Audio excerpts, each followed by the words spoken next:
Good morning, sunshine.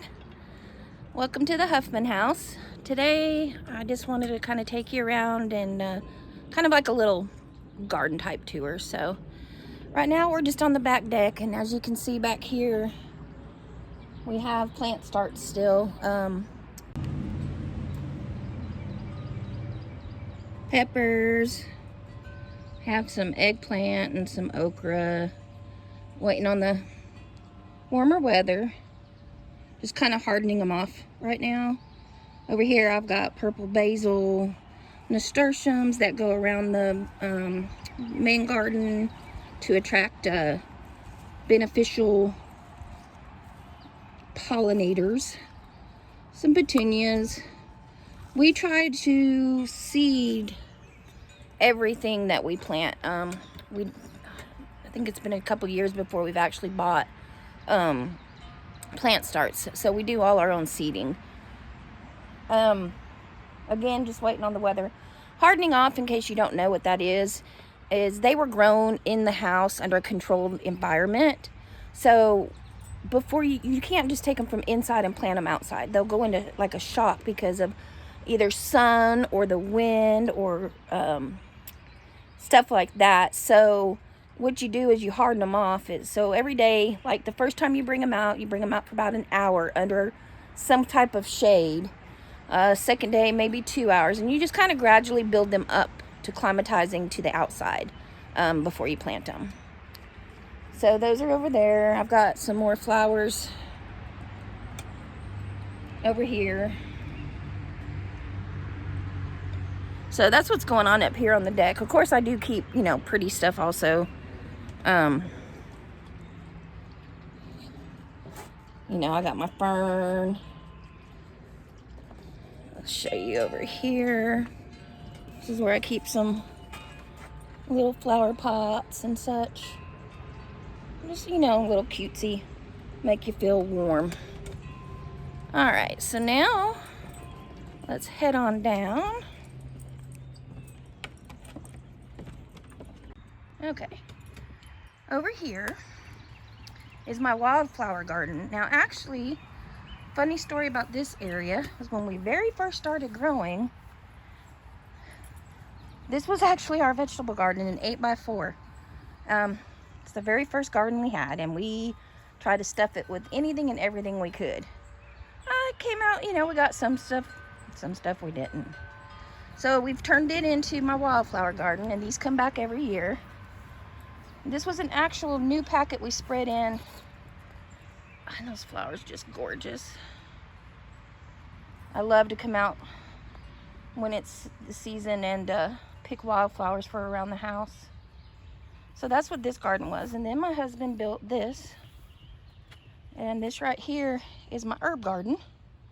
As you can see, my chives went to seed already. Oregano, rosemary, and thyme, which all came back from last year. This will be my basil. You can see my parsley down here. It's not doing as well as it did last year. And then over here, which I need to clean out, will be my dill. All right, on to my green stalk. I had wanted one of these for so long. I got a coupon code from Roots and Refuge. If you haven't watched their videos, check them out. And they were on sale, so I ended up getting it for under $100, so I was pretty excited about that. I decided what I wanted to do this year was put my strawberries in here. So you can see I've got flowers on my strawberries, but I haven't seen any that have produced anything yet. We are at the end of April here in North Carolina, so I was hoping maybe by now, but we'll see how it goes. So I put all the strawberry plants that I already had in another bed. I brought them over here and transplanted them. They transplanted fine over the winter. And I had some extra spots, and we had some extra seed starts. So I added some mustard and some collards and some red kale up here. You're limitless to what you can plant in these things. And so far, I mean, they really do seem to be doing very well. All right, so now over to the main garden. And right here, we have our peas going. Our trellis, which are green beans or long beans, we trellis over this. If you watch the intro to our channel, you can see when that's in full-fledged growing. These little pots that are around the outside of our garden, those are our nasturtium and marigold pots to attract the beneficial pollinators. Go in our little gate here. All right, so over here we have Karabi Collards, not collards. I always call cauliflower collards. Karabi, broccoli, and cauliflower. Nothing quite in them quite yet. Look at our salad bed, guys. I mean, like, really, y'all. It's so good. So that's our lettuce and spinach. And then this will turn into our cucumber bed. Back there is our mustards and our collards. And it was so funny because the ones that I grew in the green stock were the same seed starts that were here, but the ones in the green stock seem to start off a lot better. All right. Over here is our kale bed. We used to do only a half a bed of kale, and this year I was like, no, I want a whole bed. And you probably saw that when we were planting. So this is them at the end of April. So these are 4 of the tomatoes. We have a separate video where we did a big bed of tomatoes. So these cages Mike made with just using cattle panel, and they work really, really well. You're able to get to the fruit easy. It holds the plants up very good. So, and like I said, he just took cattle panels and just squared them off. It's kind of hard to see. Maybe in this shot you can see a little bit better. All right, moving on. Over here we have garlic and onion, which seem to be doing really good. We had a good garlic harvest last year. Our onions not so much, but this year, let's see if I can get it in the shot here. There it is.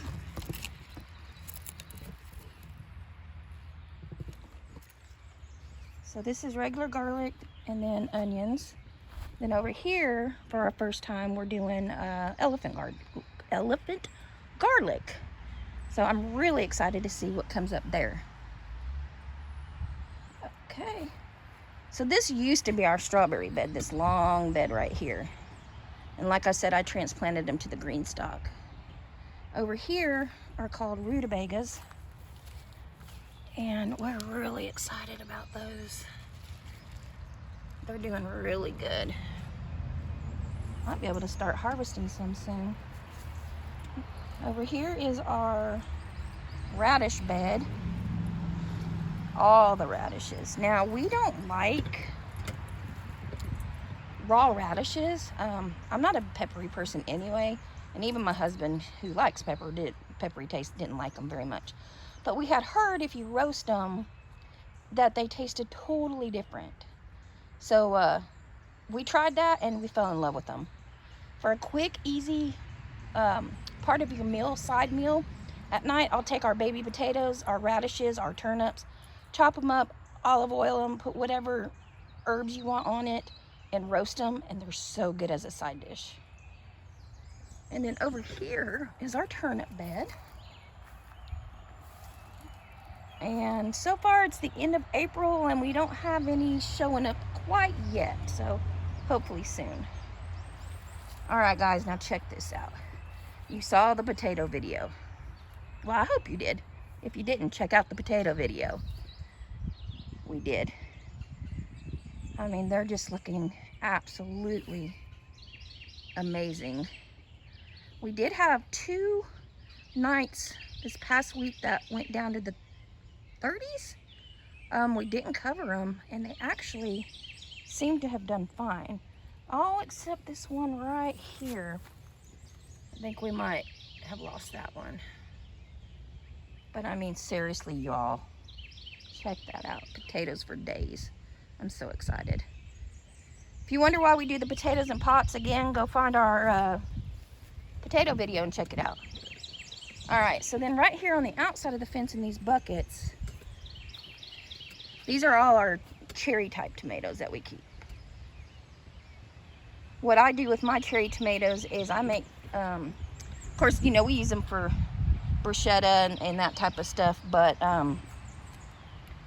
another thing we like to do with them is I make tomato powder, and I talked about that, I believe, on my dehydrating video, so if you want to check that out. Tomato powder, yeah, it's amazing. All right, so then on the other side of this fence again, these are our carrot pots, and they're just kind of starting to peek their heads up. And again, these pots that are on the outside will be marigolds and nasturtiums. This bed is going to be our squash bed. We have the starts upstairs, but we're waiting on the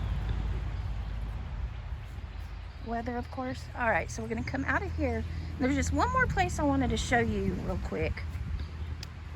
This is my tea garden, guys. I dreamt of it, sketched it, and hubby put it together for me, and I'm so in love with this area.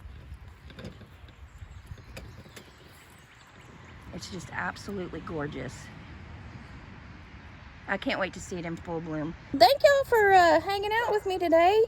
I really enjoyed it. I hope you enjoyed it and maybe got some ideas or inspiration or anything like that. All right, bye guys.